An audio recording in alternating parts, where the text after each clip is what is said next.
परंतु गोलंदाजी करत असताना 9 धावा वाचवायच्या आहेत. हे काम केलं तर हिरो बनेल संघाचा कॅप्टन या नात्याने. पहिला बॉल रनआउटची संधी, नॉट स्ट्रायकिंग एंडला आकाश तोरात बाद, फ्लेक्झिबल हात. हा टर्निंग पॉइंट ठरू शकतो या मॅचचा. ऍक्शन रिप्ले स्क्रीनवर आहे.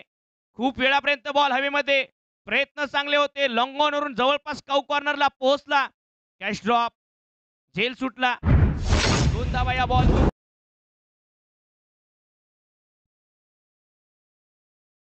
समोर टाकलेला बॉल गॅप मध्ये पाठवला आहे. भरपूर वेगाने बॉल चाललाय आता डीप कव्हरला.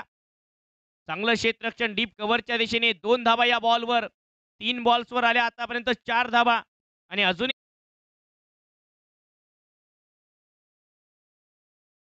आडव्या बॅटने पुन्हा एक वेळ गॅप मध्ये बॉल पाठवलाय. आउटफील्ड फास्ट आहे. क्षेत्ररक्षक बॉल पकडलाय. थ्रो चांगला केलाय.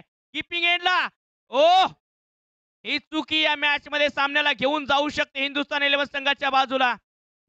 रॉकेट अमोल श्रीराम चांगली बॅटिंग करत असताना अमोल, हा बॉल महत्वाचा.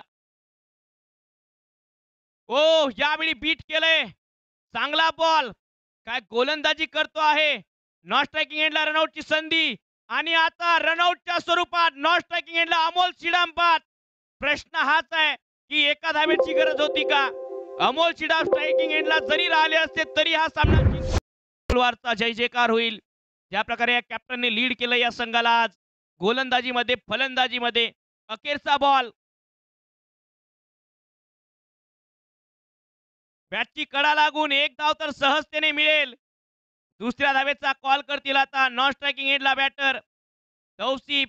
थोड्या वेळासाठी खेळ थांबलाय आणि अखेर आता हा सामना जिंकला आहे. टीम मागंगा वॉरियर्स संघाचा हा ऐतिहासिक विजय. पलटवार केलाय या मॅच मध्ये. टीम मागंगा वॉरियर्स संघाने आणि हिंदुस्थान 11 संघाला पराजयाचा सामना करावा लागतोय. अमोल श्रीरामची एक आक्रमक खेळी व्यर्थ गेली आणि अनेक प्रश्न देऊन गेली.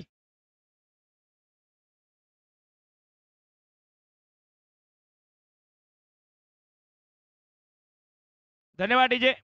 कृपया विनंती असेल दोन्ही संघ लाईन अप करा. एकमेकांना शुभेच्छा द्यायच्या आहेत. मॅच